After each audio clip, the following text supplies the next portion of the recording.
ನಮಸ್ಕಾರ cricket ಪ್ರೇಮಿಗಳೇ. IPL 2026ರ ಹಬ್ಬ ಶುರುವಾಗಲು ಇನ್ನು ಕೆಲವೇ ದಿನಗಳು ಬಾಕಿ ಇವೆ. ಪ್ರತಿ ಬಾರಿಯಂತೆ ಈ ಬಾರಿಯೂ 5 ಬಾರಿ ಚಾಂಪಿಯನ್ ಆಗಿರುವ ಮುಂಬೈ ಇಂಡಿಯನ್ಸ್ ಫೇವರಿಟ್ ತಂಡವಾಗಿ ಕಣಕ್ಕಿಳಿಯುತ್ತಿದೆ. ಆದರೆ ಮೈದಾನಕ್ಕಿಳಿಯುವ ಮೊದಲೇ ಮುಂಬೈ ಪಾಳೆಯದಲ್ಲಿ ಒಂದು ದೊಡ್ಡ ಚರ್ಚೆ ಶುರುವಾಗಿದೆ.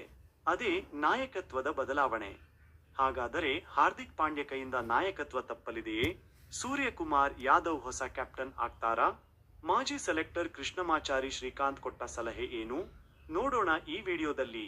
ಮುಂಬೈ ಇಂಡಿಯನ್ಸ್ ಅಂದ ತಕ್ಷಣ ನೆನಪಾಗೋದು ಘಟಾನುಘಟಿ ಆಟಗಾರರು.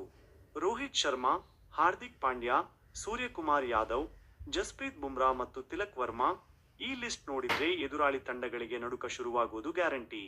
ಆದರೆ 2020ರ ನಂತರ ಮುಂಬೈಗೆ ಅದೃಷ್ಟ ಕೈಕೊಟ್ಟಿದೆ.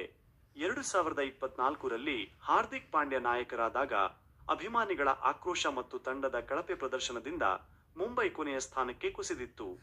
2025ರಲ್ಲಿ ಪ್ಲೇ ಆಫ್ಗೆ ಬಂದರೂ ಸೆಮಿಫೈನಲ್ನಲ್ಲಿ ಪಂಜಾಬ್ ಕಿಂಗ್ಸ್ ವಿರುದ್ಧ ಸೋತು ಹೊರಬಿದ್ದಿತ್ತು. ಈಗ 2026ರಲ್ಲಿ ಮತ್ತೆ ಕಪ್ ಗೆಲ್ಲಲೇಬೇಕಾದ ಒತ್ತಡದಲ್ಲಿದೆ ಮುಂಬೈ ಟೀಮ್. ಇದೇ ಸಮಯದಲ್ಲಿ ಮಾಜಿ ನ್ಯಾಷನಲ್ ಸೆಲೆಕ್ಟರ್ ಕೆ. ಶ್ರೀಕಾಂತ್ ಅವರು ಒಂದು ಇಂಟರೆಸ್ಟಿಂಗ್ ಸಲಹೆ ನೀಡಿದ್ದಾರೆ. ಅವರ ಪ್ರಕಾರ ಮುಂಬೈ ತಂಡದ ಮ್ಯಾನೇಜ್ಮೆಂಟ್ ಈಗಲೇ ಒಂದು ನಿರ್ಧಾರ ತಗೋಬೇಕು. ಶ್ರೀಕಾಂತ್ ಅವರ ಮಾತಿನ ಸಾರಾಂಶ ಹೀಗಿದೆ. ಮುಂಬೈ ತಂಡದಲ್ಲಿ ಈಗ ಇಬ್ಬರು ವರ್ಲ್ಡ್ ಕಪ್ ವಿನ್ನಿಂಗ್ ಕ್ಯಾಪ್ಟನ್ಗಳು ರೋಹಿತ್ ಮತ್ತು ಸೂರ್ಯ, ಹಾರ್ದಿಕ್ ಪಾಂಡ್ಯ ಅಡಿಯಲ್ಲಿ ಆಡುತ್ತಿದ್ದಾರೆ. ಇದು ಸ್ವಲ್ಪ ವಿಚಿತ್ರವಾದ ಪರಿಸ್ಥಿತಿ. ತಂಡದ ಅದೃಷ್ಟ ಬದಲಾಗಬೇಕಾದರೆ ಸೂರ್ಯಕುಮಾರ್ ಯಾದವ್ಗೆ ನಾಯಕತ್ವ ನೀಡಬೇಕು. ಹಾರ್ದಿಕ್ ಅವರೇ ಮುಂದೆ ಬಂದು ಸೂರ್ಯ ಮುನ್ನಡೆಸಲಿ, ನಾನು ಬೆಂಬಲ ನೀಡುತ್ತೇನೆ ಎಂದು ಹೇಳಿದರೆ ಎಲ್ಲಾ ಸಮಸ್ಯೆಗಳು ಬಗೆಹರಿಯುತ್ತವೆ. ಅಷ್ಟೇ ಅಲ್ಲದೆ ಸೂರ್ಯಕುಮಾರ್ ಯಾದವ್ ಭಾರತ ತಂಡವನ್ನು ಯಶಸ್ವಿಯಾಗಿ ಮುನ್ನಡೆಸುತ್ತಿರುವುದರಿಂದ ಅವರು ಮುಂಬೈ ಇಂಡಿಯನ್ಸ್ಗೆ ಬೆಸ್ಟ್ ಚಾಯ್ಸ್ ಅನ್ನೋದು ಶ್ರೀಕಾಂತ್ ಅವರ ವಾದ. ಈ ಎಲ್ಲಾ ಚರ್ಚೆಗಳ ನಡುವೆ ಮುಂಬೈ ಇಂಡಿಯನ್ಸ್ ತನ್ನ ಮೊದಲ ಪಂದ್ಯವನ್ನು ಮಾರ್ಚ್ 29ರಂದು ಮುಂಬೈನ ವಾಂಖೆಡೆ ಸ್ಟೇಡಿಯಂನಲ್ಲಿ ಕೋಲ್ಕತ್ತಾ ನೈಟ್ ರೈಡರ್ಸ್ KKR ವಿರುದ್ಧ ಆಡಲಿದೆ. ತವರಿನ ಮೈದಾನದಲ್ಲಿ ಮುಂಬೈಗೆ ಗೆಲುವಿನ ಆರಂಭ ಸಿಗುತ್ತಾ ಅನ್ನೋದನ್ನ ಕಾದು ನೋಡಬೇಕು. ಗೆಳೆಯರೇ, ನಿಮ್ಮ ಪ್ರಕಾರ ಮುಂಬೈ ಇಂಡಿಯನ್ಸ್ ತಂಡಕ್ಕೆ ಯಾರು ಕ್ಯಾಪ್ಟನ್ ಆಗಿರಬೇಕು?